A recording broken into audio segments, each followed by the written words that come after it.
Información, análisis y entrevistas. Profundidad, con una mirada panorámica en Línea 1. Y comienza Línea 1. ¿Cómo están todas? Todos un poquito frío quizás, ¿sí? Pero aquí en Línea 1, pura calidez. Aquí en Radio USACH 94.5 y canal 50.2 de la televisión digital abierta. También estamos en diariousach.cl, TV USACH 50.1, Zapping 173, Mundo 522 y todas nuestras redes sociales. Somos Línea 1, Daniela Figueroa Videla, recuperadísima. No tanto, pero ¿No? qué tierno tu saludo, Alejandro Guilla Álvarez. Sí, es que me está gustó, heladito aquí, ¿no es todo, cierto? todo Entonces poquitico. fuiste muy cálido, muy Sí. cariñoso al saludar. Además, en este mes que no se quiere ir. Oye, pero cambió brutalmente en La una temperatura, semana. sí. Partió el equinoccio de otoño Claro, y cambió. entró el otoño y Sí. 10 días. Igual rico, a mí me gusta en realidad Fantástico. que baje la temperatura. Para pero trabajar, sí. a esta hora, de hecho, como tú bien señalabas, está bien helado. ¿Cuánto? Abrígate, Juan. ¿7 grados? Poquito menos. Bueno, según la Dirección Meteorológica, a las 7:10, que es el último reporte, porque no está actualizado, ahora a las 7:31, hay 6 grados una décima, con un 95% de humedad. Uy. Y la mínima, en todo caso, debería ser esta, porque en Pudahuel, menor, mira, en Pudahuel, a las 5:35, tú venías saliendo ya Sí. en el auto ya. Bueno, 5,6 grados Ay, en ay, ay. Pudahuel. Y en Tobalaba fue de 7,1, un poquito antes de las 5 de la mañana. La máxima para esta jornada ya de lunes 23 de marzo, penúltima semana de marzo, pucha que ha sido largo, vamos a alcanzar los 25 grados. Va a estar totalmente despejado. La misma tónica se va a replicar hasta el día miércoles, donde podría subir a los 26, pero mañana martes también los 25, lo cual es muy, muy agradable. Ale, veamos las callecitas. A ver. En efecto. Si hay algo importante que reporta Transporte Siempre hay. Informa. ¿Sí? ¿Cómo van los baches de tu zona? Ah, Peña. maravilloso. Han arreglado algunos. ¿Sí? El problema principal son que aún así en las principales avenidas, porque ¿para qué voy a hablar de calle chica? Los hoyitos, pero además hay como parece que producto de la alta temperatura, ese pavimento se recoge. Ah. Y se producen como rollitos ahí, que atraviesan la calle de lado a lado. Hasta en las y calles te se produce. golpetea los autos, no, los amortiguadores, los Ufa. neumáticos, ¿para qué te La digo? mala calidad de ese cemento, ¿no? Que es ¿Se como recoge? Bueno, no es cemento, Sí, es como tiene- una cosa negra. Ah, eso se Petróleo, llama... no, No, alquitrán, ¿no? ¿Cómo se llama eso? Alquitrán. Barques, Sí, no algo sé, así. no sé cómo Algo se- así. Bueno, eso Dificulta. yo creo que en un año más se desarma el auto. Ya, sigamos. Hay neblina, a ver, dice precaución por visibilidad reducida, por neblina en varios puntos entre Pomaire y El Monte. Conducir siempre manteniendo la distancia del vehículo que le antecede, eso es lo primero que señala Transporte Informa Región Metropolitana. También informa de un vehículo detenido al oriente, al sector Quilín, en la comuna de Peñalolén, esto en la pista central. Conducir con precaución. Y también restricción de pista en cruce de Estoril con Avenida Las Condes, debido a una colisión de auto con moto, con resultado de persona lesionada. Precaución en la comuna de Las Condes. Y brevemente veo cómo está el metro de Santiago, si reporta algo. Estamos en hora punta, ya comenzó y parece que está todo funcionando muy bien. Sí, dice que está toda la red disponible. Vamos entonces con la pregunta del día. Claro, el nuevo gobierno de Cassis, esta entrada que arremetió con todo, porque está en todo, igual que en Estados Unidos, Trump, todos los días un tema, en Argentina, es como un estilo, ¿no? Se tomaron Esa la agenda. nueva derecha. Sí. Bueno, la pregunta es ¿dónde está la oposición? Y aparecen ahí distintas alternativas. A ver, vamos por partes. Respetando la luna de miel. Buenos modales. 2, En shock. no ve ni una. No saben qué hacer. Parece que le vieron un combo y no se ha podido parar. ¿Qué más? Vigente y activa. ¡Wow! Bueno, estuvo el Frente Amplio, se unió. Se refiere a estuvieron- Francia. Ah, Bueno, ya, Bueno. y la otra. y a porque- propósito de cómo terminó el gobierno del presidente Boric y Frente Amplio, Partido Comunista y el Partido Socialista, podríamos decir rearticulándose. O sea, una cuarta opción. Una cuarta opción. Estamos Ah, generosos hoy día. Una están lista, pero en esta están en un proceso todavía. Bueno, la Ya. puedes responder, como siempre, en @TVUSACH, @RadioUSACH, nuestras cuentas de Instagram. Vamos con las principales noticias, las informaciones a esta hora acá en Línea 1, 7:34. En Línea 1, las noticias que definen la actualidad. El gobierno prepara ajustes a la implementación de la ley de 40 horas, aunque mantendrá, se ha dicho, intacto el cronograma de reducción de la jornada laboral. Según explicó el subsecretario del Trabajo, Gustavo Rosende, los cambios apuntan a reformular 3 aspectos de su ejecución con foco en mejorar la implementación, potenciar herramientas que ya contempla la ley, pero que hasta ahora han sido poco utilizadas. Cerca de 8.000 personas se movilizaron este domingo frente a La Moneda en una jornada marcada por el Día Mundial del Agua, manifestaciones que también se replicaron en ciudades como Valparaíso y Concepción. La protesta se dio en medio de las críticas al gobierno de José Antonio Kast por el retiro de 43 decretos ambientales, aún quedan 42, la ranita de Darwin ya sí avanzó, que fueron ingresados en la administración de Gabriel Boric. La PDI confirmó la salida de la alta funcionaria que encabezaba el área de inteligencia y seguridad migratoria. El cargo que ocupaba la prefecta general Consuelo Peña, San Miguel, será asumido por el prefecto general Ricardo Gatica Aliaga, designado por el director general Eduardo Serna. El diputado del PPD, Carlos Cuadrado, anunció que presentará una reforma constitucional para eliminar la facultad del presidente de la República de otorgar indultos particulares. La iniciativa surge en medio de la controversia por las declaraciones del mandatario José Antonio Kast, quien confirmó que evalúa indultar a carabineros y militares condenados por hechos ocurridos durante el estallido social. El presidente o expresidente Gabriel Boric participó en el Congreso del Frente Amplio, donde se abordó la autoevaluación del ciclo político reciente y la definición del rol opositor frente al gobierno de José Antonio Kast. En el encuentro se revisaron hitos como el estallido social, el proceso de la Convención Constitucional y los desafíos del sector ante el nuevo escenario político. Y en el ámbito internacional, Donald Trump ordenó el despliegue de agentes de ICE en aeropuertos en medio del bloqueo presupuestario que afecta al área de seguridad interna. Según las autoridades, los funcionarios apoyarán tareas como control de filas y manejo de flujos de pasajeros, pero no asumirán funciones para las que no estén capacitados ni podrán operar más allá de los controles de seguridad. Irán amenazó con minar las rutas de acceso al Golfo Pérsico si Estados Unidos ataca sus costas o islas, especialmente Harak, donde se ubica su principal terminal de exportación petrolera. El Consejo de Defensa iraní advirtió que una ofensiva de este tipo podría dejar prácticamente bloqueado todo el Golfo por largos periodos y que el tránsito de países no hostiles quedarían coordinados por Teherán. La advertencia surgió en medio de evaluaciones sobre una eventual ocupación o bloqueo de la isla para presionar a Irán a reabrir el estrecho de Hormuz. Y en el deporte, Santiago Wanderers se coronó campeón de la Copa Libertadores Sub-20 tras empatar 1-1 con Flamengo, igualando en el último minuto y luego imponerse por 5-4 en penales, 5-4 en penales. Y con este triunfo, el cuadro caturro se convirtió en el primer equipo chileno en conquistar el título continental de su categoría. 7:38. Entrevistas en línea 1.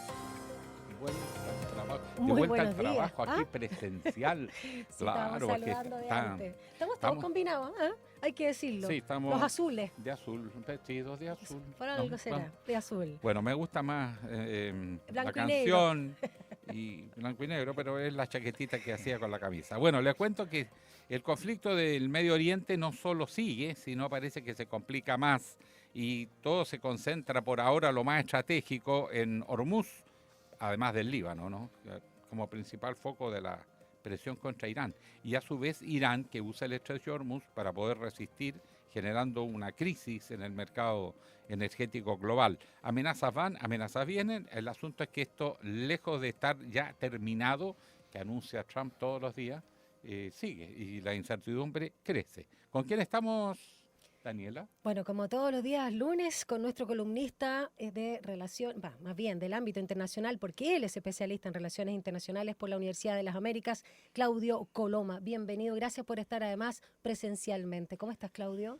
Buenos días, Daniel, Alejandro. Encantado. Estamos súper bien, pero además es doctor en la Universidad de Essex, en el Reino Unido. Sí, Por tiene favor, y cualquier estudios título, internacionales cualquier título. en la USACH.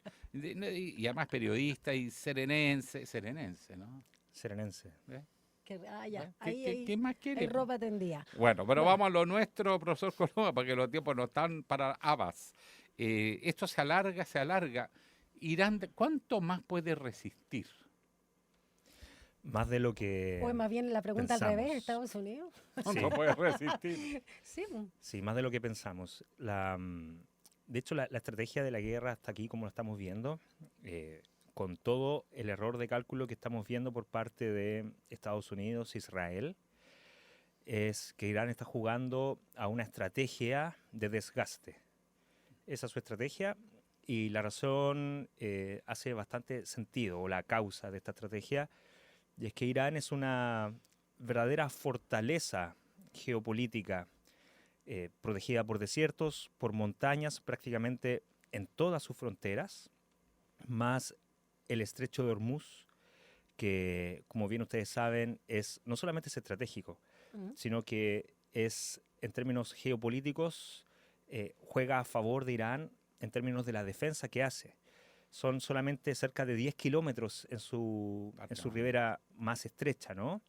Y eso lo vuelve un punto muy, muy favorable, una carta a favor de Irán para jugar, porque naturalmente que es muy fácil de defender.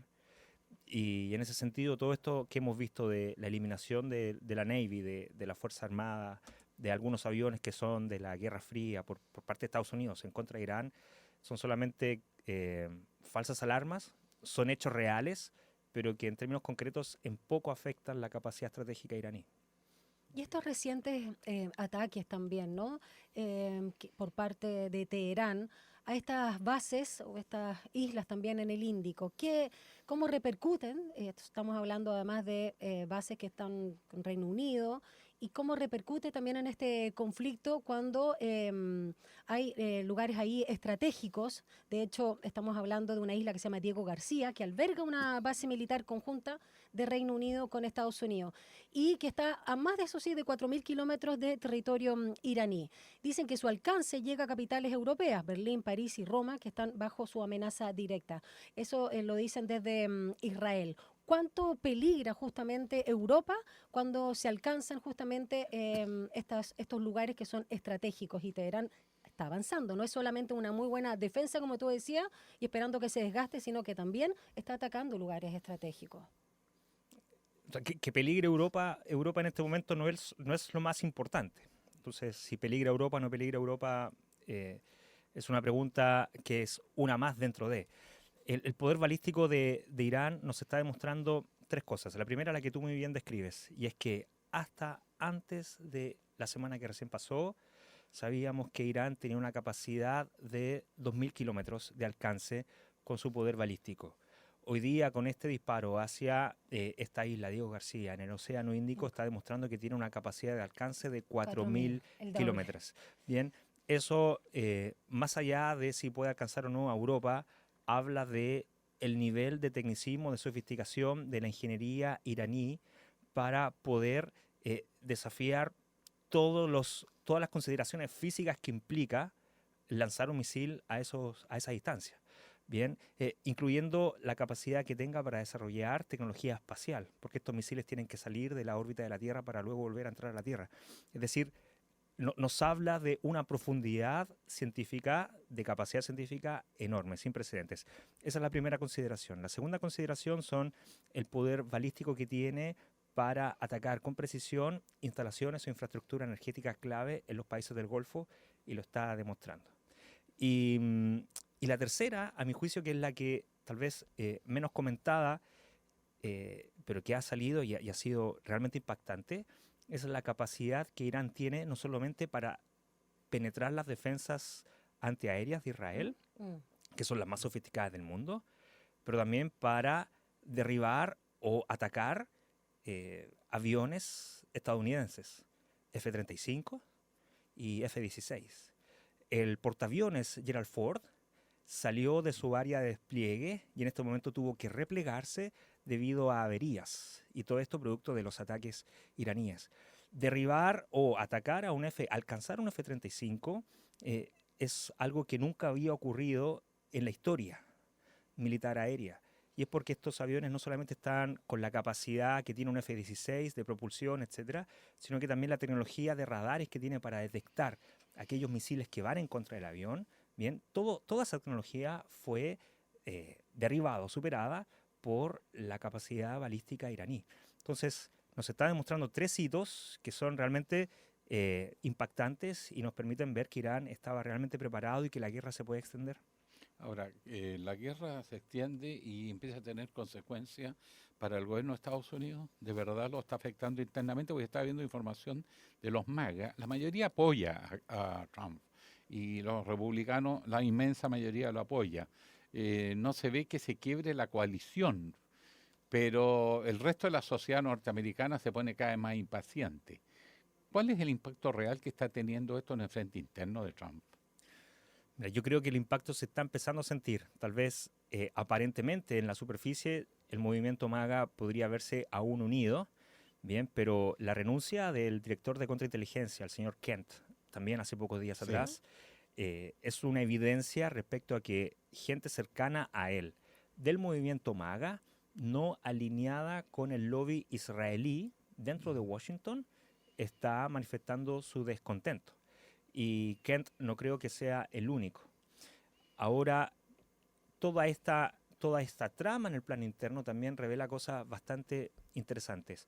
Por una parte, Trump, para poder garantizar o tener posibilidades de ganar las elecciones de este año, bien, incluyendo la guerra, para hacer eso es una combinación muy compleja, necesita mantener las tasas o los precios del combustible lo más bajo posible.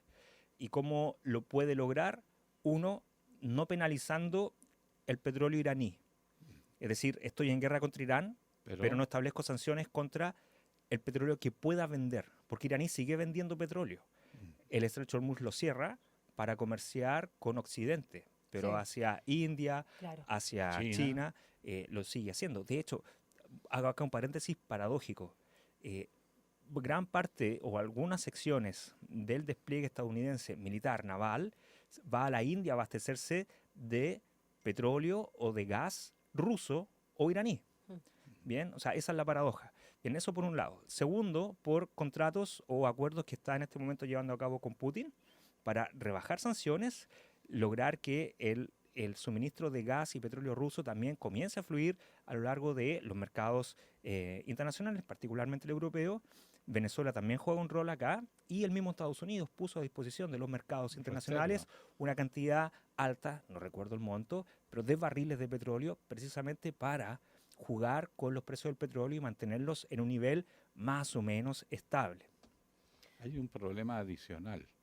Están pidiendo más plata para la guerra cuando está teniendo problemas la economía interna. Bueno, ahí está el problema, digamos, uno de los problemas que se van a ver en cuestiones domésticas. Ahora, hay también una cuestión doméstica que está, yo creo, creciendo fuertemente en la opinión pública estadounidense y tiene que ver con cómo el gobierno de Trump se ve vulnerable ante la influencia del lobby israelí, organizaciones como AIPAC, por ejemplo, para poder convencer a Estados Unidos de que era necesario invadir a Irán. Y aquí hay una suerte de telenovela que va ofreciéndonos nuevos episodios, nuevos antecedentes y nuevas interrogantes.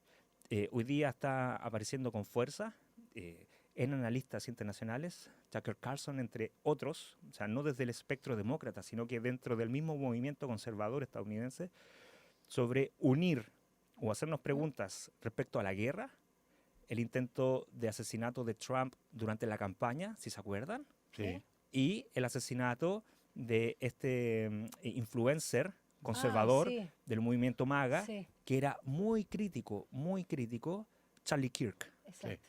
Era muy crítico de una eventual guerra con Irán y muy crítico del lobby israelí. Entonces, hoy día se está llevando al más alto nivel de análisis, ¿no? Sí.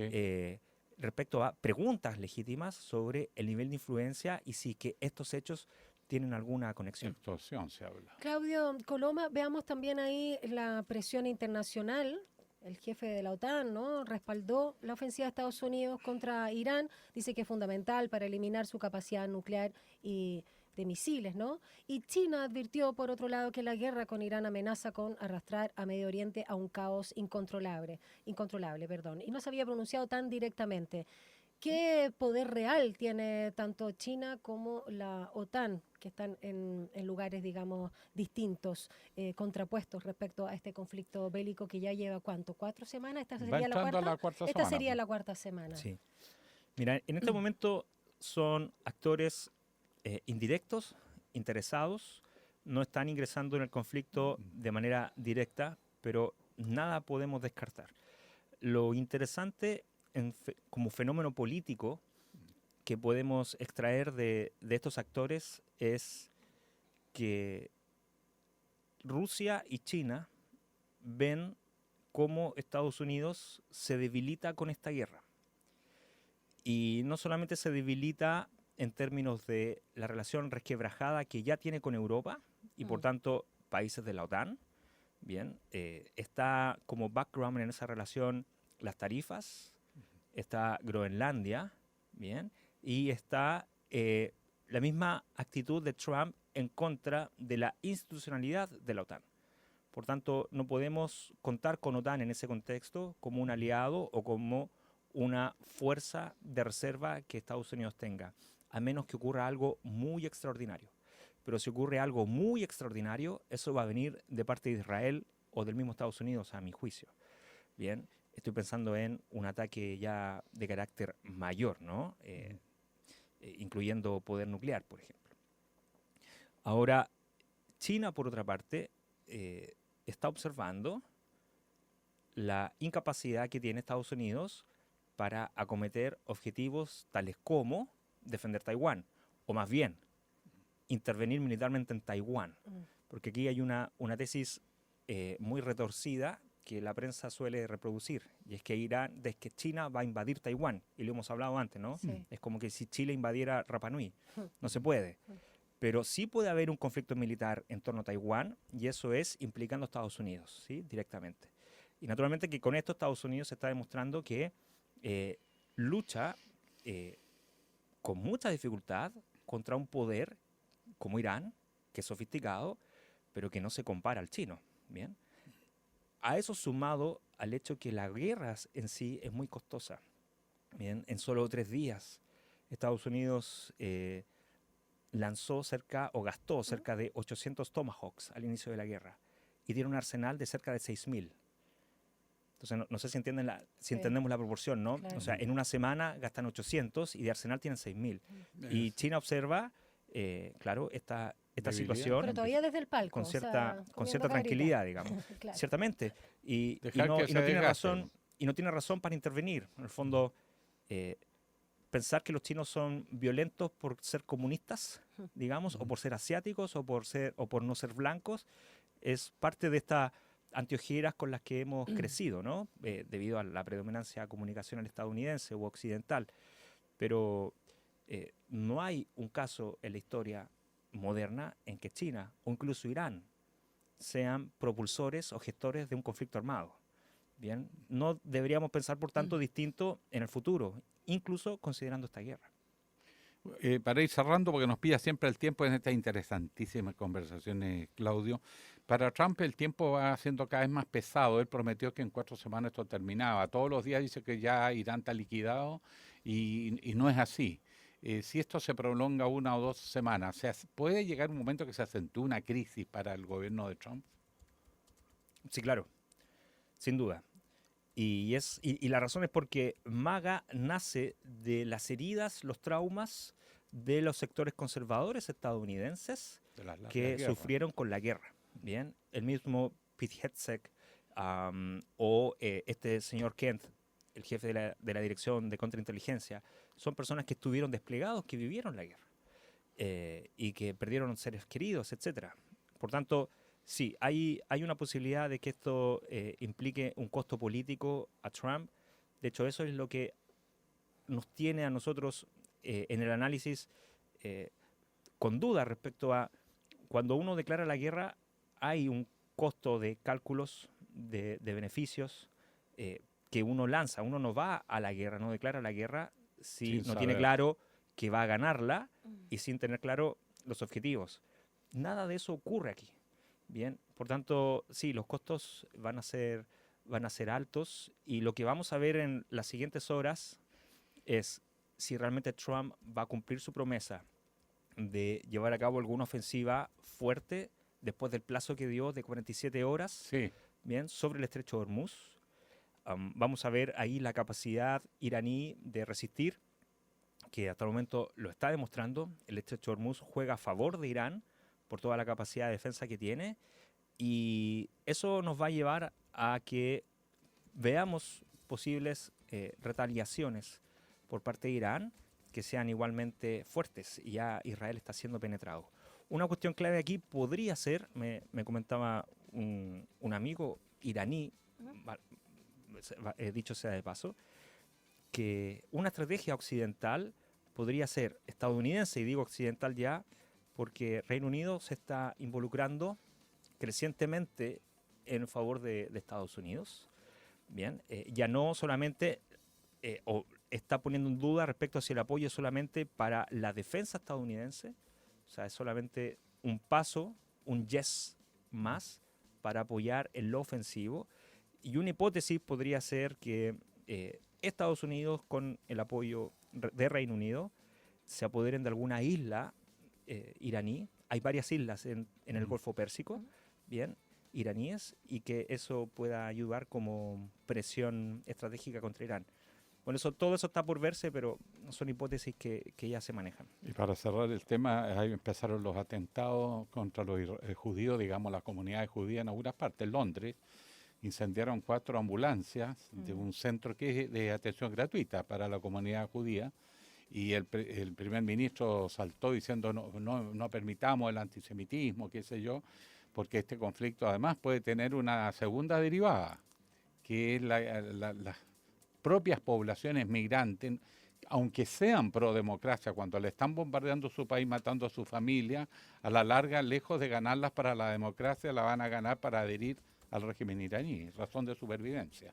Bueno, este es el momento, Alejandro, crucial para educar desde los medios de comunicación, partiendo desde las autoridades de gobierno de los diferentes estados hasta los medios de comunicación, educar respecto a la diferenciación entre el Estado de Israel, gente judía y sionismo, que es el movimiento político con un pensamiento político determinado, una ideología determinada, que actualmente es predominante o hegemónica en la sociedad israelí y que es la responsable política de los actos y las iniciativas que está llevando a cabo el Estado de Israel. Pero distinguir es importantísimo entre sionismo de Israel y el pueblo judío, Sí, claro. porque naturalmente que Claro, esas háganlo represalias inocente. que la gente está tomando contra gente inocente no tiene ningún sentido y debe ser condenado. Y vamos a ver también lo que sucede con el Líbano, con estos ataques que vimos también el fin de semana por la defensa israelí, sobre todo ahí en el límite, destruyendo casas como lo hizo en Rafah, como lo hizo en Gaza, y donde desde el Líbano temen además una invasión terrestre. Bueno, ahí se viene algo importantísimo también, porque ya está ocurriendo. Israel tiene como proyecto, y de nuevo, el Israel sionista. Bien, es decir, el proyecto político de un sector hegemónico israelí. Y el Gran Israel, ¿no? Tiene como proyecto el Gran Israel. Hablaba la otra vez con un amigo turco, un ex compañero de la universidad, y me decía, el miedo que tenemos en Turquía es, y por eso es difícil que intervengan en la guerra, sobre todo a favor de OTAN, bien, como miembro OTAN. O sea, el riesgo es que después de Irán, vengamos nosotros, me decía. Bien, y es porque en los textos bíblicos y los textos sagrados israelíes, que son sobre los cuales se basa el sionismo, el Gran Israel incluye partes de Turquía también.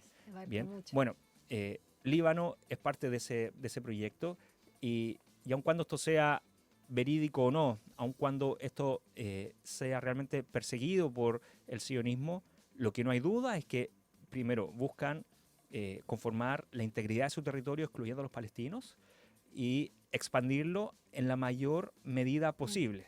Y eso se hace a costa del Líbano y Y la lógica que estamos viendo actualmente es, con el nivel de desplazamiento, con el nivel de muertes que está habiendo, algo muy similar a lo que ya ocurrió en Gaza.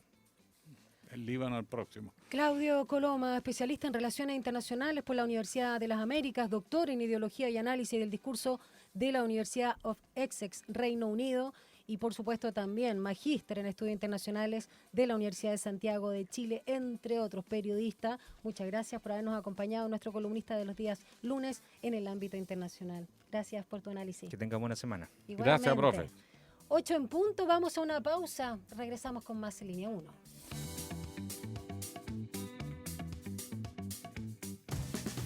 Más contexto y actualidad después de la pausa. Estás en Línea 1. Es la hora en Radio Usach. 8 de la mañana, en punto. En Mimbu cumplimos 60 años construyendo casas que después se transforman en hogares, cada una con una historia distinta, como la de Esteban, que hoy puede tener su casa propia para vivir mejor junto a su familia en Arica. Mira el documental, infórmate y postula los subsidios en www.mimbu.cl. Mimbu, 60 años construyendo cambios. Ministerio de Vivienda y Urbanismo, Gobierno de Chile. Chile avanza contigo. Extensión USACH, Aula Records y Radio USACH presentan Notas de Colección, un recorrido por el repertorio universal de la música de tradición escrita, desde las obras y grabaciones más célebres de la historia hasta aquellos tesoros escondidos que guardan nuestros archivos. Martes y jueves a las 21 horas te invitamos a Notas de Colección, un aporte de Extensión USACH, Aula Records y Radio USACH. Nuevas voces. Radio Usach presenta Desde Nuestra Tierra. Cada sábado y domingo desde las 8 de la mañana, 2 horas de música con una selección de nuestro folclore. Una invitación a disfrutar las creaciones de las y los artistas y agrupaciones que cultivan el patrimonio musical de Chile. Desde Nuestra Tierra, la música que nace aquí y la escuchas en Radio Usach.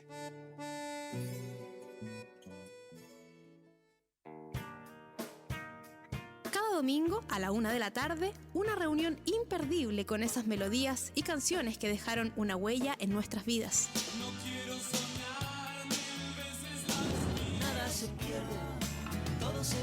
Te invitamos a viajar en el tiempo por los más diversos ritmos y géneros musicales junto a Ecos del Ayer, música para recordar. Ecos del Ayer. No lo olvides, Ecos del Ayer, cada domingo a la 1 de la tarde por Radio Usach. Nuevas voces.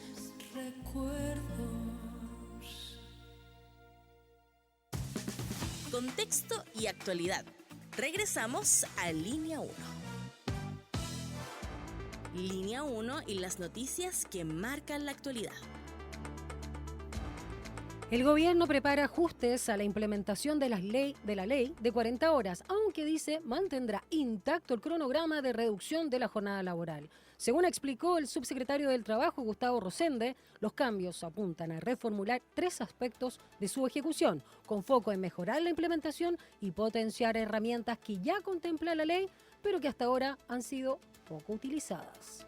Cerca de 8.000 personas se movilizaron este domingo frente al Palacio de la Moneda en una jornada marcada por el Día Mundial del Agua.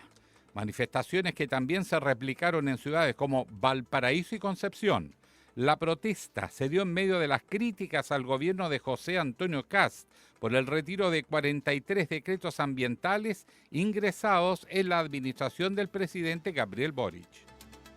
La Federación Nacional del Transporte Rural, Interurbano, Internacional, Privado, Turismo e Industrial, FENABUS, llamó este domingo a evitar que el ajuste al MEPCO lo terminen pagando los usuarios. Si estos mayores costos no son mitigados, se corre el riesgo de presionar al alza las tarifas, trasladando el problema a los millones de personas que utilizan diariamente el bus para trabajar, estudiar o acceder a servicios esenciales, señaló el gremio en un comunicado.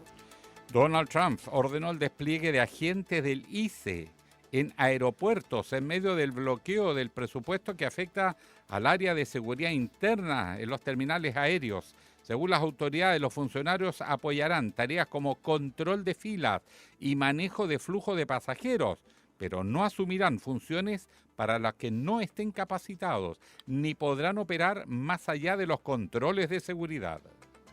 Irán amenazó con minar las rutas de acceso del Golfo Pérsico si Estados Unidos ataca sus costas o islas, especialmente Yark, donde se ubica su principal terminal de exportación petrolera. El Consejo de Defensa iraní advirtió que una ofensiva de este tipo podría dejar prácticamente bloqueado todo el Golfo por largos periodos y que el tránsito de países no hostiles quedaría coordinado por Teherán. La advertencia surgió en medio de evaluaciones sobre una eventual ocupación o bloqueo de la isla para presionar a Irán y reabrir el estrecho de Hormuz. 8:05 minutos. Conectémonos con nuestra estación editorial. Pregunta del día. ¿Dónde está la oposición? ¿Dónde está el mundo progresista? ¿Dónde está la izquierda y la centroizquierda? Dicho de otra palabra. Cristiana, marxista, socialdemócrata, la que sea. ¿Dónde está? Y esto nos recuerda el Teatro del Absurdo esperando a Godot. ¿Se acuerdan? Una obra creo que es de la década del 40. Incluso antes, Sí, ¿no? Samuel Beckett. Beckett, sí. Bueno, y es todas las preguntas que hace esta obra, ¿no? ¿Quién es Godot? ¿Qué asunto va a abordar? ¿Por qué no llega? Se dice, no vendrá hoy, comunica uno de los personajes, un joven, pero mañana sí. Y sigue no llegando. Entonces, se dice que esta obra, usted es la experta en este tema. Esta no. Esta es una falta, en el fondo lo que habla de esta obra es de la falta de sentido.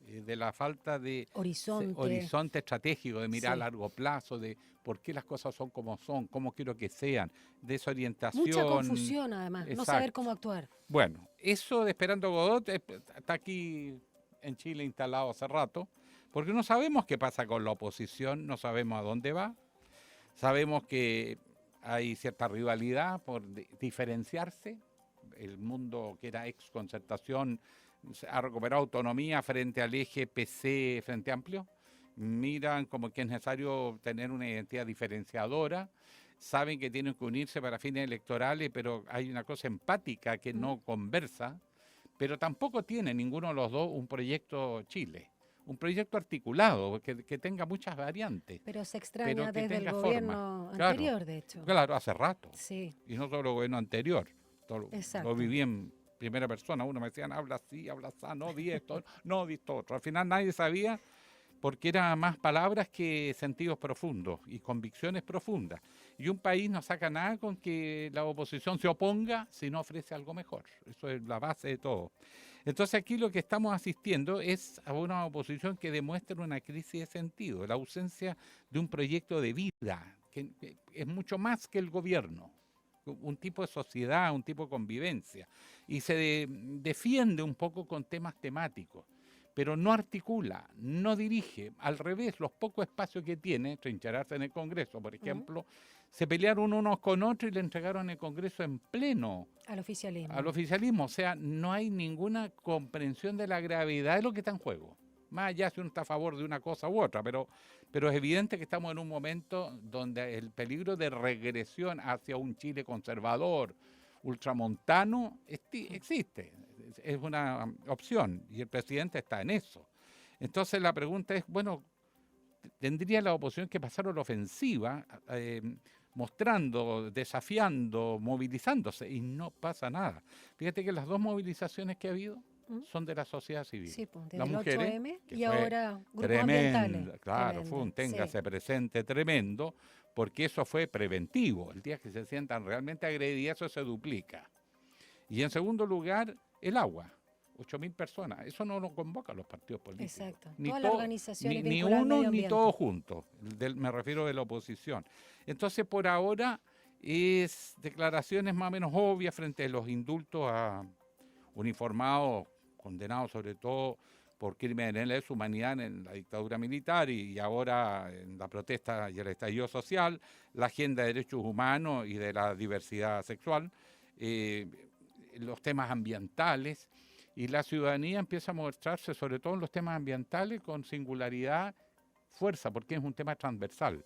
Hoy día no hay que ser de derecha, centro, izquierda para saber que se está desertificando el país, que el desierto avanza más allá de la zona central, ya va en la zona centro-sur, que esto del agua es una inestabilidad, años que puede llover mucho, otros que no llueve nada, la contaminación del aire, ya nadie quiere que se le envenenen los hijos. En Antofagasta hemos tenido envenenamiento en el sector del puerto durante el segundo gobierno Bachelet, protestas ciudadanas, que van más allá si eran derecha e izquierda. La gente no quiere vivir así, las ciudades contaminadas en Chile no quieren. Entonces esos son temas que la sociedad civil parece recoger mejor, pero no tiene una dirección estratégica, es temática.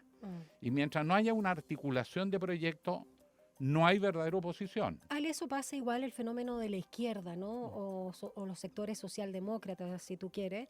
Se está viendo en todo el mundo, no solo por el avance de la ultraderecha, sino la falta también de articulación y de horizonte. Eso sí, hubo un poco de ganancia en Francia con estas elecciones municipales o comunales, donde ganó un poquito ahí la izquierda, pero tampoco se ve proyecto. No.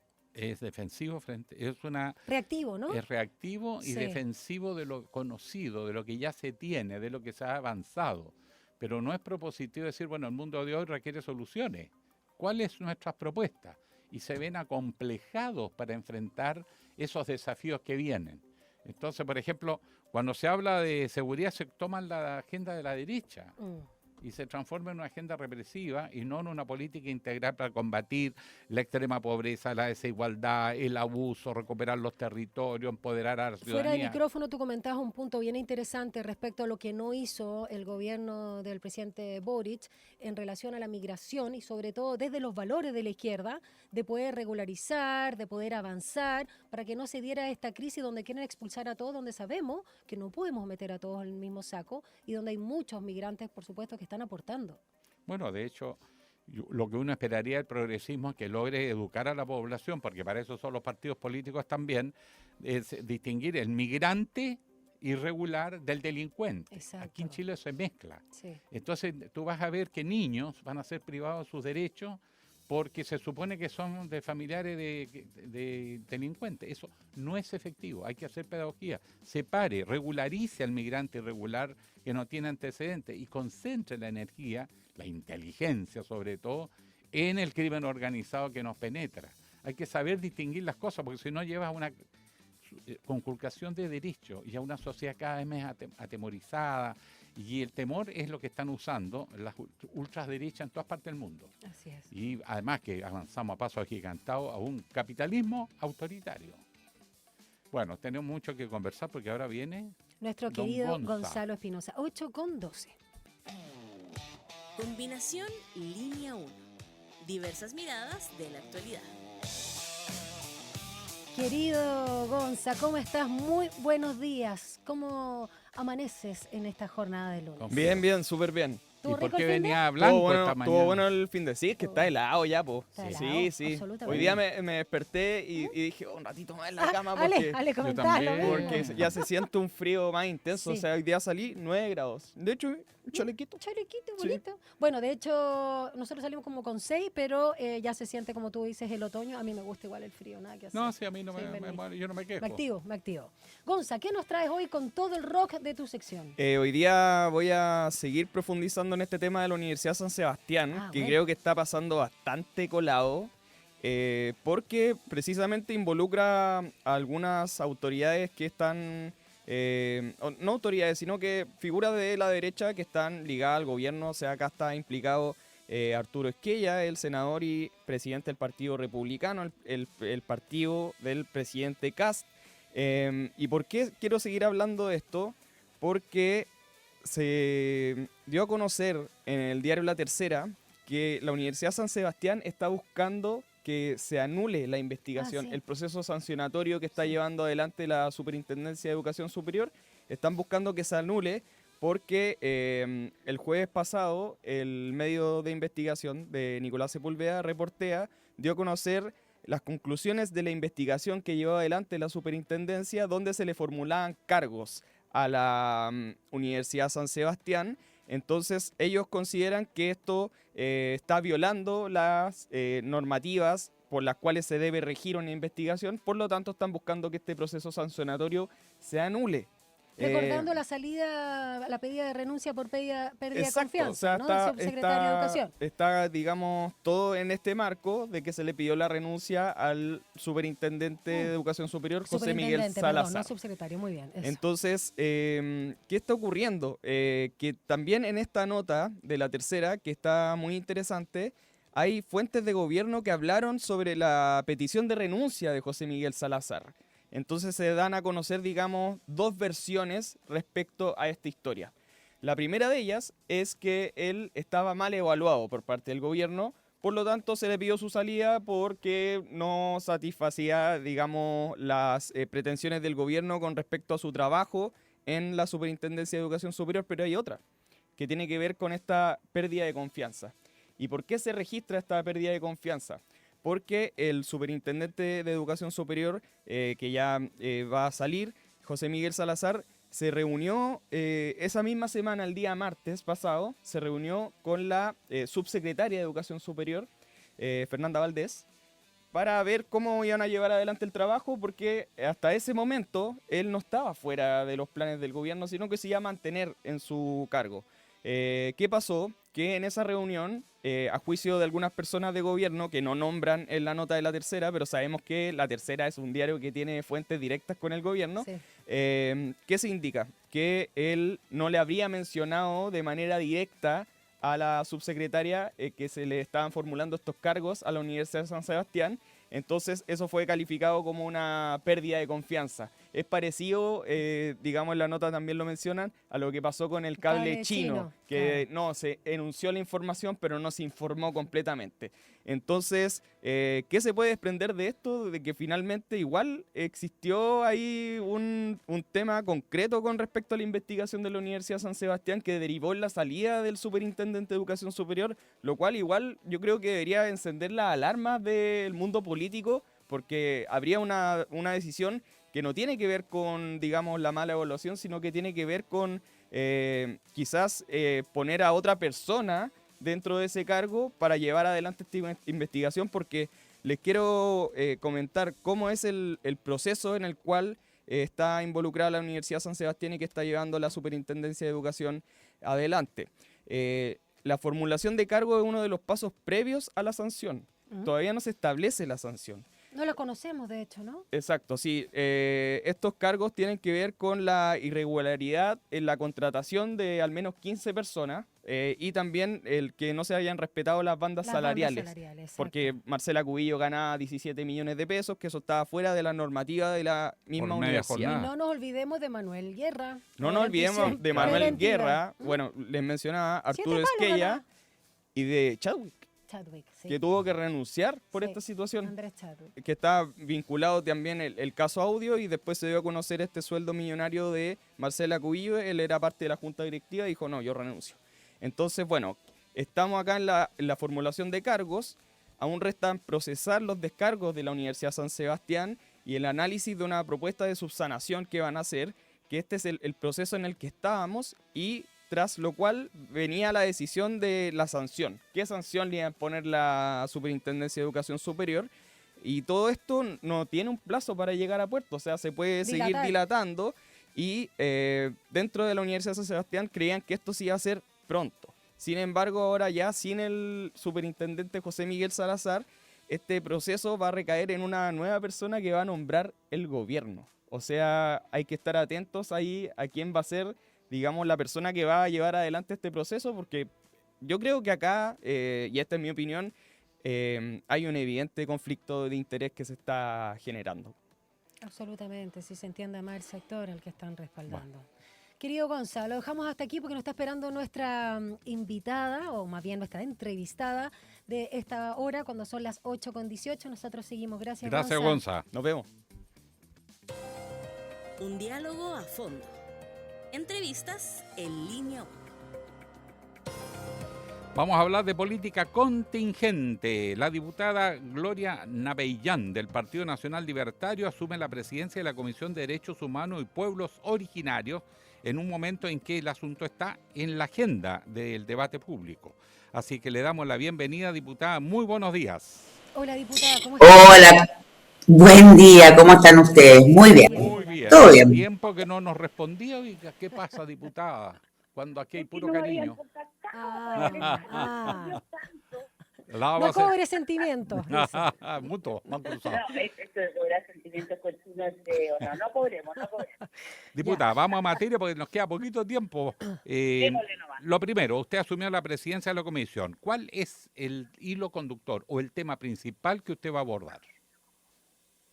Primero que nada, el miércoles recibí a la ministra. O sea, perdón, al ministro se confundía con la ministra de Seguridad. Mire que esta semana recibimos a todos los ministros. Al ministro de Justicia y Derechos Humanos y al subsecretario de Derechos Humanos. Porque lo que yo comentaba cuando iniciamos la comisión el miércoles pasado, tenemos que primero que nada escuchar a nuestra contraparte del fondo, que es el Ejecutivo, y ver qué tienen ellos en carpeta, si es que tienen proyectos, no tienen proyectos, de quieren poner urgente algún proyecto o algo. Nosotros llevamos como comisión desde hace muchos años una serie de proyectos. Entonces, el secretario nos mandó a cada uno los proyectos para que nosotros revisemos y podamos priorizar qué es lo que nos interesa. Mira, Alejandro, la labor o el papel que juega un presidente de comisión es súper claro y yo lo respeto montones. El presidente debe moderar la discusión y la conversación entre los colegas y los invitados. Y, por supuesto, considerarlos a todos en cuanto a quiénes invitar, ponernos de acuerdo con respecto a qué proyectos de ley ver, en qué orden. Todo eso es algo que se concuerda sesión a sesión. Pero tiene alto poder el presidente de la comisión, porque puede poner y priorizar la agenda, por ejemplo. Así que no es menor, De la jerarquía. no es un solo coordinador, claro. tiene alto liderazgo. Y en el caso suyo, ¿cuál es el tema central? A ver, hay temas que yo de manera personal me interesa ver, pero tengo que ver que efectivamente tiene eco tanto desde el Ejecutivo como desde el resto de mis colegas.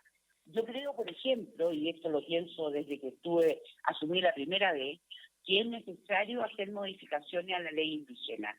Porque yo trabajé años atrás, cuando esto era el Mideplan, imagínense usted la cantidad de años, el Ministerio de Desarrollo Social, y justamente trabajé con las comunidades más complicadas, digamos, dentro de Malleco, rescatando cuál era la visión de ellos respecto de las problemáticas que tenían y cuáles eran las cosas que a ellos les interesaba solucionar.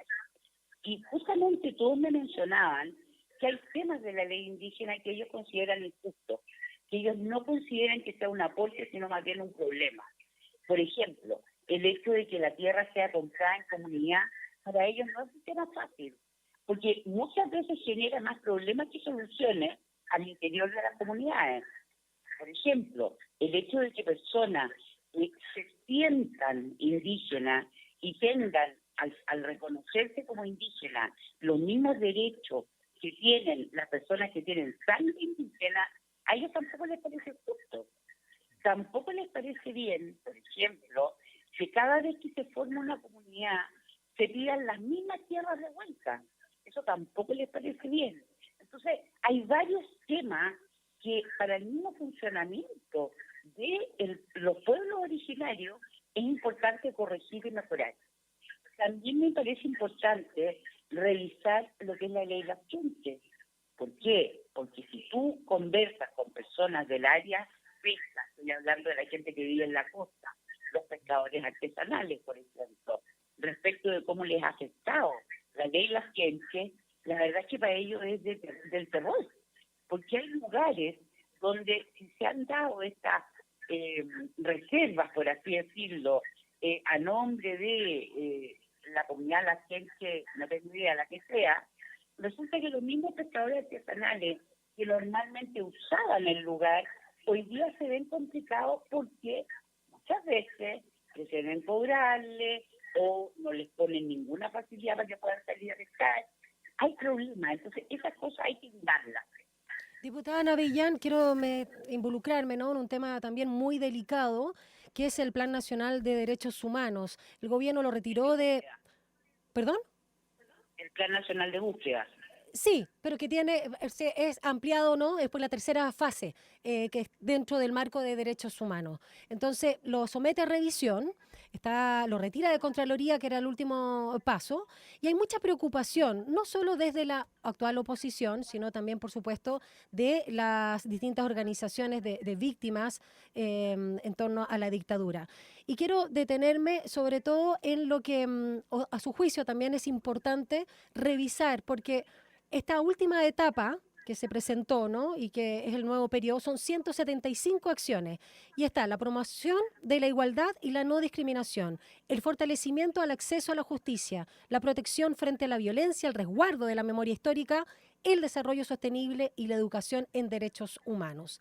Me pregunto por qué el gobierno, ¿no? Está poniendo la vista aquí, porque genera un poquito de ruido a propósito también de la ley que está aprobada en general de conmutación de penas para personas, estamos hablando no solamente de con crímenes de lesa humanidad, con este tema de lo humanitario. Entonces, hay mucha preocupación desde el mundo de los derechos humanos. ¿Qué es lo que se quiere revisar?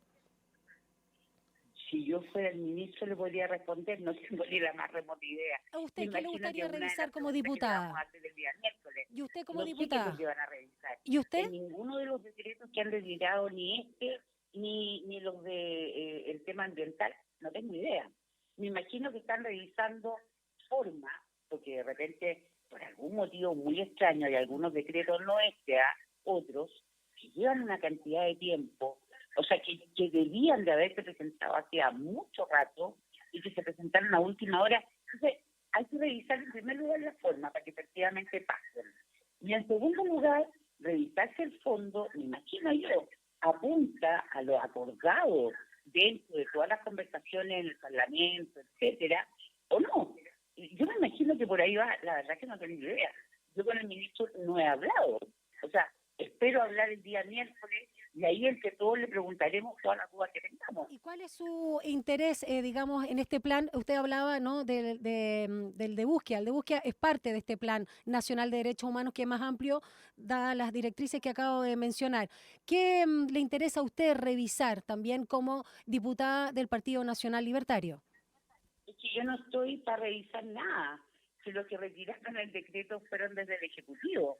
Los que están revisando el decreto son del Ejecutivo, no nosotros. A mí no es que yo tenga interés en revisar nada.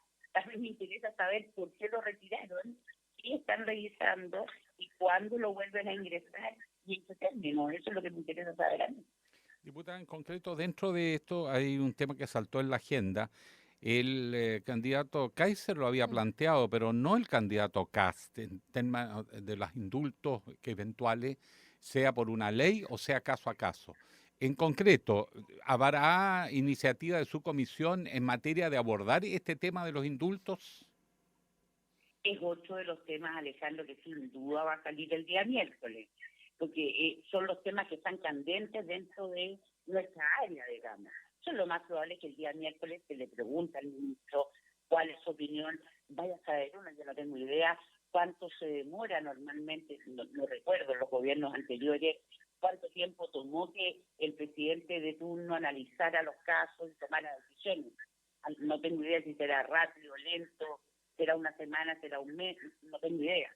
Y seguramente es un tema que también se va a tocar el día miércoles. Yo, la verdad es que, así como lo planteó el presidente Kast respecto de los casos del año básicamente 2019, porque se refirió al caso del estallido, yo me imagino que van a estudiar caso a caso. La verdad es que yo hoy día estoy siendo una mujer juiciosa, teniendo 2 oídos y una boca, y por lo tanto escuchando y viendo qué pasa. Uno de repente es tan fácil casarse las manos en el fondo con opiniones sin saber lo que el otro opina. Entonces, por eso es que citamos al ministro para el miércoles. Necesitamos saber qué opina el Ejecutivo. Necesitamos saber qué acciones quiere tomar el Ejecutivo. Necesitamos saber por qué retiró los decretos. Necesitamos saber si tienen algún interés específico en algún proyecto de ley o avanzamos nosotros con los que tenemos. no puedo decir nada mientras no hable con él. Diputada, y recojo esto para finalizar, porque lo que usted señala también lo han dicho otros parlamentarios, tanto del oficialismo como de la oposición y analistas políticos.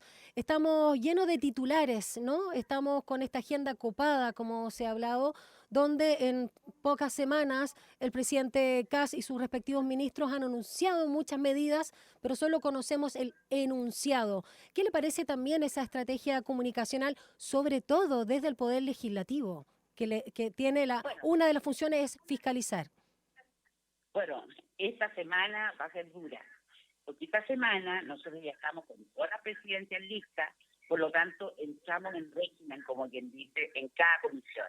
Por lo tanto, hoy día, por ejemplo, en la Comisión de Seguridad, ministra de Seguridad y subsecretario. Mañana en Agricultura y en las distintas comisiones que hayan mañana, en el caso mío de Agricultura, ministro de Agricultura, subsecretario de Agricultura. Y así nos vamos, porque necesitamos tener esta semana la visión. O sea, ok, usted dijo que va a retirar los decretos ambientales, ¿por qué? ¿Para qué? ¿Cuál es la idea? ¿Tiene algún proyecto o no tiene algún proyecto? Agricultura, ¿de dónde va a recortar lo que el ministro de Hacienda dijo que había que recortar? Pues comentamos que en la agricultura no hay un peso nunca. Y así nos vamos a ir preguntando y sabiendo qué piso, porque hoy día estamos pisando como un poquito sobre huevos, ¿no? ¿Y hay algo que le genere ruido? Porque lo que hacemos las leyes somos nosotros. Sí. Por lo mismo, porque pareciera que está efectivamente gobernando hasta ahora, ¿no? O anunciando que va a gobernar por decreto el presidente Kast, tal como se había anunciado durante los distintos debates en las candidaturas. Había generado ruido y había dicho a su vez en algún momento que no pesaba tanto, estoy parafraseando, el Congreso, ¿no? El Poder Legislativo. ¿A usted le preocupa esta forma de gobernar respecto a los distintos decretos donde no está pasando necesariamente por el Poder Legislativo? No, porque yo creo que el presidente tiene la facultad de hacer ciertas cosas por decreto y otras presentarlas ante el Congreso como proyectos de ley. Y me parece que mientras él respete las facultades que él tiene otorgadas por la Constitución, no deberá haber problema. A lo mejor hay ciertos temas, no tengo idea cuáles, pero me imagino yo, donde es necesario avanzar más rápido. Por ejemplo, el tema de las zanjas en el norte y todo ese tema era urgente. Decreto, porque eso es muchísimo más rápido. Además que hay ciertas cosas que se pueden hacer por decreto, otras no. Bien, pues diputada, un agrado nos falta todavía un poco de tiempo para hacer las respectivas bajadas. Así es. Están recién armándose la Cámara, así que entendemos. Bueno, el jueves la vamos a empezar a llamar entonces para que nos cuente cómo estuvo la jornada histórica de este día miércoles. Esa cita donde se empieza a definir el entorno de lo que viene. Justo estaba ahí expresando su disponibilidad. Muchas gracias, diputada Gloria Naibellán. Que le vaya bien. Linda semana. Muchas gracias. 8:32. Voy a revisar a ver cómo está la temperatura afuera, querido Alejandro, porque acá hay calor humano, acá adentro. Sí, ya Mira, no ha subido nada la temperatura. ¿Cuánto? A las 8:15, que es el último reporte, o sea, hace 15 minutos, poquito más, 6 grados 4 décimas. Está bajando. Con muchísima humedad, al 95, recordando que esperamos, eso sí, agradables 25 grados, que van a durar, eso sí, poco rato. ¿Tiene casa? ¿Casa propia? qué? No tengo nada propio, nada. Pero tiene la aspiración, el sueño. No, ya no. A esta edad ya no.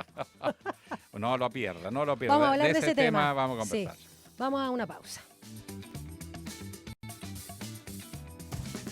Estás en Línea 1.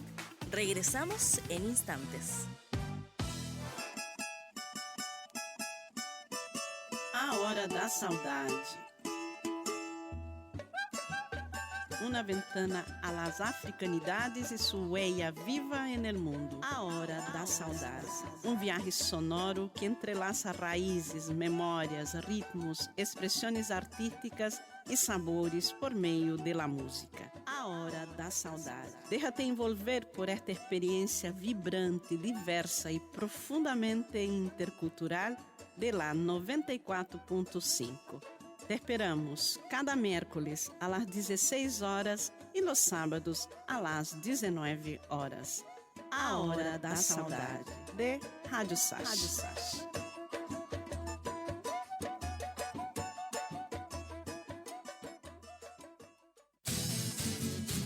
Todos los días a las 12 en punto te invitamos a hacer un recorrido por los sonidos más profundos de nuestro país. El alma nacional. La trova, el canto de raíz, folclore y fusión que unen generaciones. Y cada viernes con música en vivo en las sesiones de El Alma. El Alma Nacional. Justo al mediodía, un encuentro diario con la música chilena por la 94.5 FM Radio Sach y en el 50.2 de la televisión digital abierta.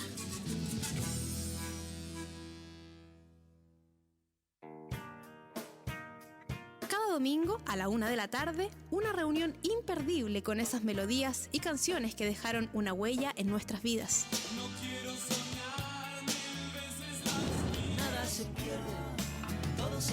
Te invitamos a viajar en el tiempo por los más diversos ritmos y géneros musicales junto a Ecos del Ayer, música para recordar. Ecos del Ayer. No lo olvides, Ecos del Ayer, cada domingo a la 1 de la tarde por Radio Sach. Nuevas voces.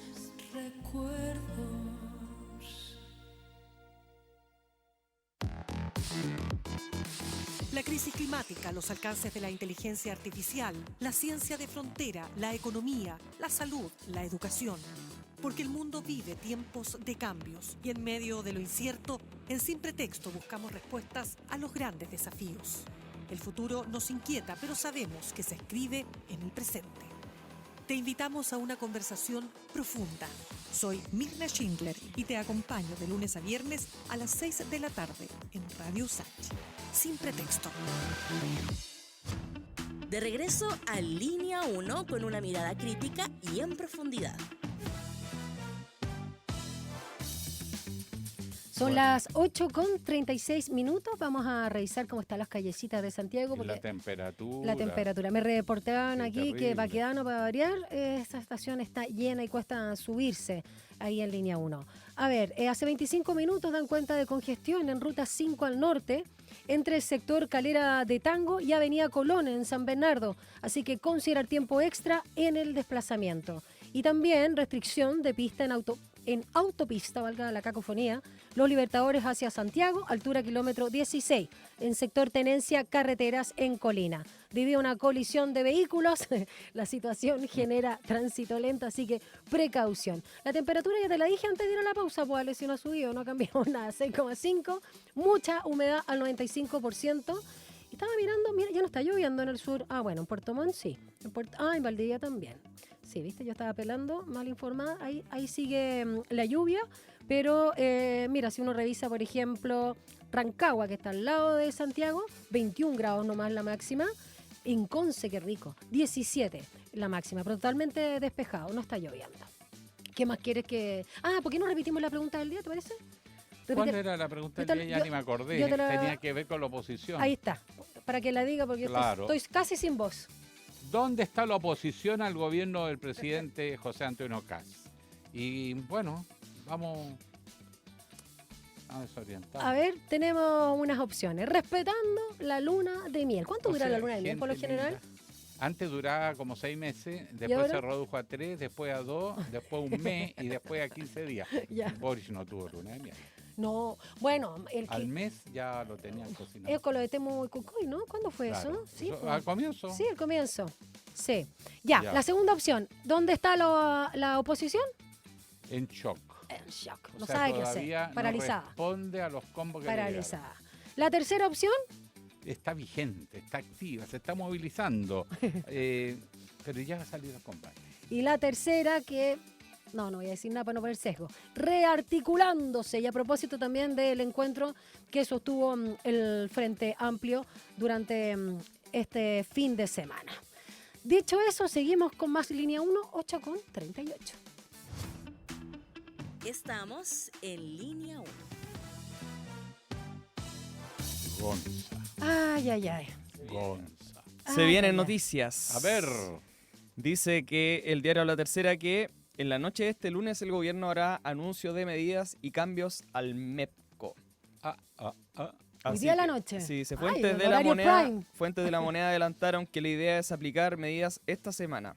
El ministro de Transportes dijo que el domingo que el foco estaría en proteger a las personas con mayores necesidades y apuntó a mercados específicos como el de la parafina y a sectores como el de carga, cuyos dirigentes presionaron durante la semana para que las eventuales alzas no les impacten.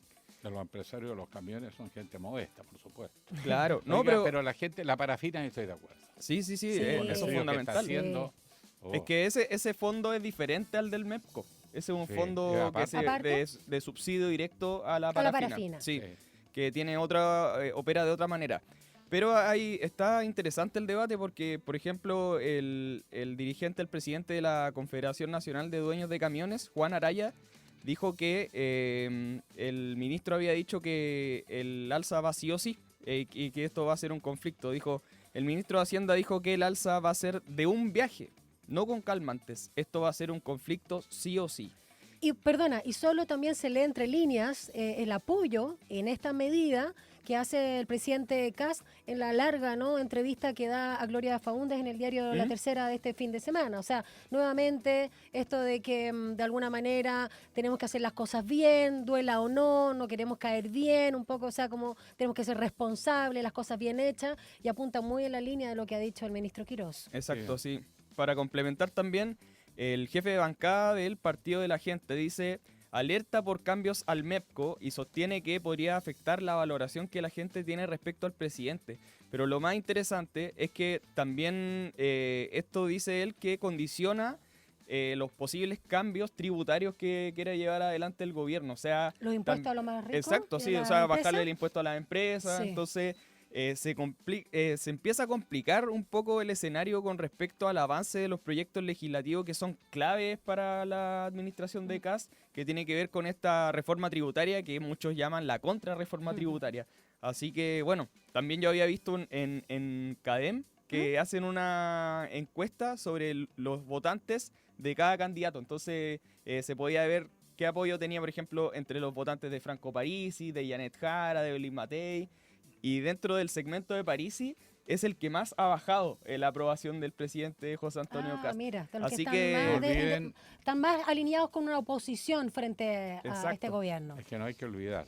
José Antonio Kast en primera vuelta sacó error del 24, por ahí, Sí, del 25%. Un poquito menos, ¿eh? Bueno, ese es el voto de él. No Sí, se po. confundan con las segundas vueltas. Le pasó a Boric, Boric al mes había regresado al tercio. Entonces, cuidado con creer que un cambio electoral puntual, Claro. motivado por ciertas circunstancias, es un apoyo a un proyecto de gobierno, sobre Exacto. todo uno como este, que tiene claramente un carácter de refundación de muchas materias que son claves en nuestro país. Bueno, dicho eso, que es el sentido común y todo el mundo lo sabe perfecto, el tema aquí toca intereses reales y concretos, y es donde la política se aterriza y donde la gente se empieza a alinear en función de intereses. Si sube y se dispara el precio de los combustibles, si salvan la parafina, efectivamente Sí. la gente de menos ingresos se salva, pero la gente de menos ingresos también toma micro, también compra los productos, y cuando se dispara el precio de los combustibles, todo sube, se dispara la inflación, y no hay peor enemigo de la democracia que la inflación. Deslegitima todos los días a la autoridad que está. Da lo mismo la razón por qué se disparó, porque la gente lo que espera es respuesta, y si no tiene respuesta, se molesta muy rápido. Entonces, este escenario que no estaba considerado hace 2 meses atrás, ¿Pero quién hizo la guerra? ¿sí? Por eso digo, la de extrema derecha. No, y Estados Unidos. ¿Y quién apoya a Estados Unidos? Este bueno, gobierno. Bueno, También. pero me refiero, ese escenario hace 2 meses no estaba. Claro. Entonces, aquí se aplica aquello de que la economía es demasiado importante para dejársela en manos de economistas. La frase, ¿cómo era? Se requiere políticos. La frase histórica es la economía. De la economía estúpido. Exacto. De Estados Unidos, la campaña Clinton. Exacto. Bueno, ojo con eso. La solución que den esta noche puede ser bastante más impactante de lo que se cree. Exacto, ¿no? Y el precio del petróleo sigue arriba de los $100. O sea, esto no es una situación, como dice Alejandro, que se vaya a solucionar pronto. Claramente hay, se habla de que países europeos podrían participar en una operación para abrir el estrecho de Hormuz, pero la situación está lejos de aclararse. Así es. Pasamos entonces de los costos del combustible a los costos de las viviendas Uf, y también, por qué temazo. supuesto, las iniciativas que va a hacer este gobierno. Son las 8:44. Entrevistas en línea 1. La propuesta del gobierno de suspender por un año el IVA a la compra de viviendas, que no es el 19%, ojo, abrió todo un debate en el mercado inmobiliario entre quienes la ven como un incentivo para reactivar las ventas y quienes advierten incertidumbre e incluso una caída inmediata de las operaciones ante la expectativa de menores precios. Y el anuncio también ha llevado al sector tecnológico e inmobiliario a ajustar estrategias en un escenario además donde distintas empresas proyectan cambios en esta dinámica de compra. Bueno, de esto y mucho más, hablando también de la extensión de el DFL2 a 3 o más viviendas. ¿Con quién conversamos, Ale? Con Américo Ibarra Lara, director del Instituto Observatorio en Políticas Públicas del Territorio en la Facultad de Arquitectura y Ambiente Construido de la Universidad de Santiago de Chile, USACH. Profesor Ibarra, muy bienvenido. Buenos días, profesor.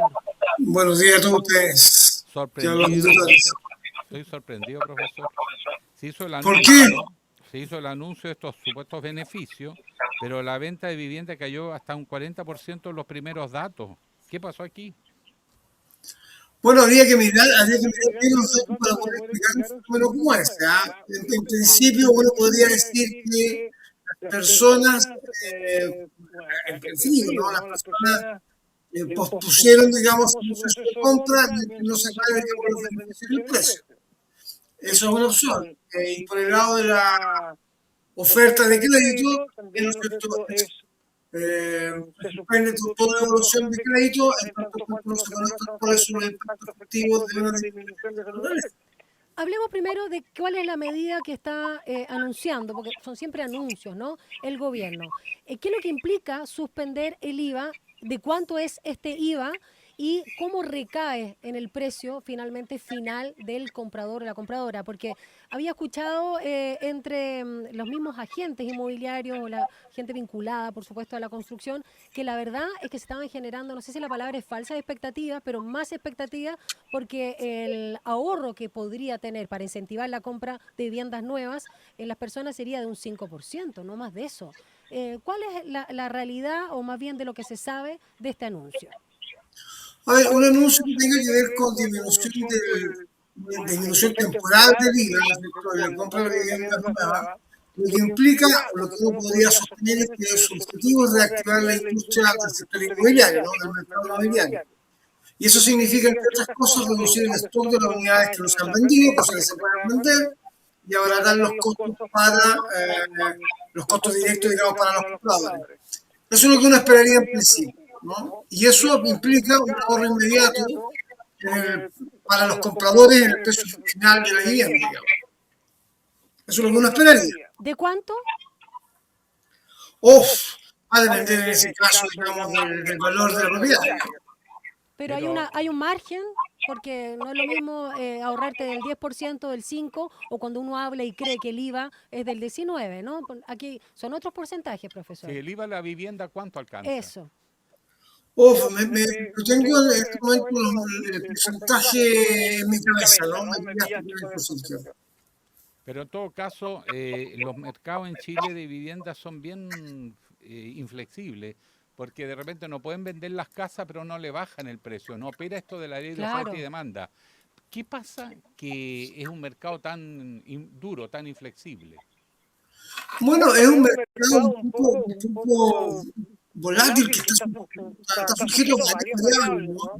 Está sujeto a las variables de riesgo, está sujeto a las variables crediticias, y esa variable crediticia está sujeta, digamos, a cómo te valora el riesgo del banco, porque puede ser sujeto a crédito, está sujeto, digamos, a las condiciones personales de los trabajadores, de la actividad laboral, del ingreso promedio mensualizado.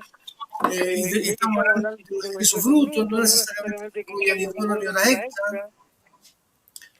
Entonces, claro, hay un conjunto de variables que están afectando, digamos, la condición que mueve el mercado inmobiliario, ¿no? Hoy día tienes un stock muy importante de viviendas que están disponibles, pero no se puede vender por largo tiempo. Y aquí estamos hablando de un stock, por supuesto, de más de 100.000 unidades de viviendas nuevas. Vamos a otro anuncio que ha hecho el Ejecutivo a través del ministro de Hacienda, Jorge Quirós, que es ampliar el alcance del DFL2. Y en este caso es un diseño, ¿no?, que va a hasta 3 viviendas puede alcanzar, y viviendas de 90 metros cuadrados o menos, cuando, si no me equivoco, el clásico de FL2 eran 140 metros cuadrados, profesor. ¿Qué es lo que implica? ¿Qué es lo que implica esta extensión del DFL2? A mí me parece que cualquier medida que tenga que buscar mejorar, digamos, las condiciones de habitabilidad, de precio, de alternativa de acciones para que la gente pueda acceder a su casa propia es buena, ¿no? Yo no tengo claro si la medida de ampliar, digamos, el DFL2, digamos, a propiedades que tengan menos metraje, que permita, digamos, obtener ciertos beneficios tributarios sobre la base, digamos, de propiedades con metros cuadrados construidos, efectivamente, incentiva o no incentiva el mercado de la industria, sobre todo la industria inmobiliaria o la solución de los problemas habitacionales de las personas. Lo que pareciera ser, digamos, de que se ajusta por esa vía, se podría ajustar, digamos, los costos de los precios de la vivienda, entendiendo, digamos, que se reduce, digamos, por metro cuadrado, digamos, el valor del precio construido, digamos, ¿no? Y por lo tanto hay de alguna manera indirectamente una menor costo tributario y menor costo de todo tipo, digamos. Profesor, la gente se hace mucha expectativa cuando le dicen, mire, le van a bajar un determinado impuesto porque va a significar para el consumidor, que finalmente es el que paga los impuestos, una ventaja. No sabemos el monto, pero supongamos que fuera incluso significativa. Sin embargo, en paralelo se anuncia ajuste fiscal, lo que significa que puede haber más despido de gente, que la situación económica del país puede complicarse por el tema del combustible y otro, y por lo tanto me ofrecen algo, pero que al final se va a desvanecer por todas las otras medidas que hay. O sea, no hay la gente toma decisiones múltiples por muchas variables, no solo por una. En este sentido, ¿qué indica la experiencia comparada de nuestro país en caso de años anteriores, gobiernos anteriores, sobre medidas puntuales, pero que pueden ser contradictorias con otras? Bueno, yo creo que aquí hay dos cosas que mirar, estimados. Lo primero tiene que ver con la creencia de las personas respecto a si son permanentes transitorios. Si el shock es permanente, la gente toma una medida distinta a que si declara que es una medida que se va a hacer de muy de corto plazo y que se transitoria. Lo que pareciera ser cierto es una medida en que rebaja el IVA de las propiedades, la venta, o se amplía los beneficios tributarios, la construcción, la consecuencia de disminuir el metraje construido por el PL2, por ejemplo, lo que habría que pensar es que este es un shock permanente. Lo que va a ocurrir es que las personas piensan que van a tener más disponibilidad de recursos. Va a haber más recursos disponibles, digamos, para adquirir, ¿no? Porque el precio va a ser más barato, porque va a pagar menos impuestos. Si eso es así, el mercado se va a ajustar de una manera más permanente. Si la gente tiene la creencia que es una medida transitoria, no va a pasar nada, ¿no? Ahora, cualquier medida, por eso tu pregunta, cualquier medida que signifique, digamos, disminuir impuestos, significa que existe más ingresos disponibles para las personas. Es decir, si este impuesto disminuye de manera permanente, como si hubiese sido IVA o cualquier otra cosa, lo que va a ocurrir, digamos, es que las personas van a tener más disponibilidad de recursos para comprar y por lo tanto va a haber una ampliación de la demanda. Y si hay una ampliación de la demanda, lo que va a pasar es que los productos se venden, ¿no? Hay mayor crecimiento. Pero eso tiene que ir amarrado en un conjunto de medidas paralelas. Entre otras cosas, claro. Perdón, a propósito de las medidas paralelas, profesor, echa de menos la que propuso la entonces candidata a la presidencia Evelyn Matei y que incluso recogió la candidata Jara de este pie cero, por ejemplo, para el subsidio habitacional para jóvenes, cuando quieran, digamos, comprar viviendas de hasta 4.500 UF, o sea, sin ahorro previo. ¿Eso hubiese sido una buena alternativa o medida paralela? Yo creo que sí habría sido una excelente alternativa, ¿no? Porque gran parte de la restricción inicial que tienes que costar al día el 20% del pie, ¿no? Y propiedades de 4.500 UF es mucha plata igual, digamos, bastante joven, ¿no? Y si uno quiere empezar, digamos, a resolver ese problema de la casa propia, ojo, de la casa propia, podría haber sido una buena medida. Yo de verdad creo que el tema de la casa propia es un sueño que en el sueño colectivo tiene que cambiar un poco, lo que tenemos que pensar más bien es cómo resolver el problema de la vivienda o de la habitabilidad o de la habitación, ¿no? Y en ese sentido probablemente hay otros modelos que se pueden evitar, ¿no? El subsidio, ese tipo de prácticas que probablemente pueden ser buena solución para enfrentar problemas de crisis habitacional. Bueno, Profesor, se nos fue el tiempo. Falta saber el número, porque aquí está el anuncio, como Sí. todos los temas, no sabemos qué es lo que se va a suspender y qué impacto tiene en el precio total Tenemos de la muchas preguntas en vivienda o todas del las áreas, crédito. Ale. Sí. Pero por lo menos ya estamos instalando el tema. Profesor Ibarra, como siempre, un agrado conversar con usted. No, una gran para mí, cuando necesiten. Gracias, linda semana. Faltan 6 minutos para las 9. Revisamos lo que se viene para esta jornada y los resultados de la pregunta del día. En línea 1, los temas que marcarán la jornada. Gonza, nuevamente. Nuevamente, sí. A las 10 de la mañana el presidente de la República, José Antonio Kast, dirige el comité político. Después tiene una reunión de comité Hijita, político así. ampliado. Sí, por si acaso. Ahí como vale cuando partió el programa. Y a las 12 hay reunión de presidente y jefe de bancada de partidos de oposición. Para Así que responda nuestra pregunta claro, del día. sí, ahí se va a ir respondiendo. Claro, se va a ir respondiendo. Vamos a saber con un poquito de delay, pero no nos adelantamos. Claro, no nos adelantamos. Sí. Ya hay la pregunta del millón. La pregunta del millón. La oposición. ¿Dónde está la oposición al gobierno de José Antonio Kast? ¿Qué dijeron nuestros auditores? Dice el 6% que está vigente y activa, el 14% respetando la luna de miel, el 39% en shock y el 41% rearticulándose. O sea, hay entre un en cierto shock optimismo. y Hay un optimismo pero está rearticulado. dividido, sí, pero está un Sí. poquito dividido. En shock es amplia, ¿ah? Y yo creo que ahí hay una proyección a lo mejor del sentir de nuestros auditores. Pero y rearticulándose auditoras. vigente y activa, estamos pasando la mitad. O sea, más o menos como que no lo ven tan mal. No. Digo yo para empezar bien el lunes. No, pues sí, se está me pongan bien. así No, tan si yo estoy pesimistas. resfriada nomás. No estoy eso. pesimista para nada. Oye, Yo sobre el tampoco. tema de la vivienda, una variable que también está influyendo. ¿Mm? En general están subiendo mucho ¿cómo se llama? Las cuotas de los dividendos. Claro, no Lo solo es. los dividendos, los impuestos que tú tienes por tu Ah, casa. sí, contribuciones. Las contribuciones. Bueno, está también Claro, esa eso que iniciativa. está planteando es tremendo, o sea, es muy alto en Chile eso. Y por lo tanto, de repente la gente saca la cuenta, me conviene más arrendar, que me den un subsidio al arriendo, que meterme donde además de pagar el dividendo, voy a tener que pagar las contribuciones. Pero el subsidio al arriendo es para DFL2, no para todas las viviendas, tengo entendido, ¿no? Es que ahí está el Bueno, anuncio. no sé que hay muchas preguntas. Entonces, demasiado en el aire. Sí. Sí. Pero estuvo muy bien, ¿eh? Que estuvo muy bien. ¿Qué está aquí Gonza. también? Pregunta. Muchas gracias. Conchatado. Contratado ya, qué bueno. Ya voy a cumplir un año acá. Sólido. Oye, sí, en abril. Ahí te sí, hacemos sí. una Bueno, fiestita, ahora vamos una a hacer cosa. una fiesta, ya. Ya, nos despedimos porque quedan 3 minutos para las 9 y ya se viene enlace USACH con nuestro compañero Rodrigo Alcaíno. Que Nosotros, tiene casa, hasta tiene mañana. resuelto Hay el tema. vivienda. Ya, chao. Chao.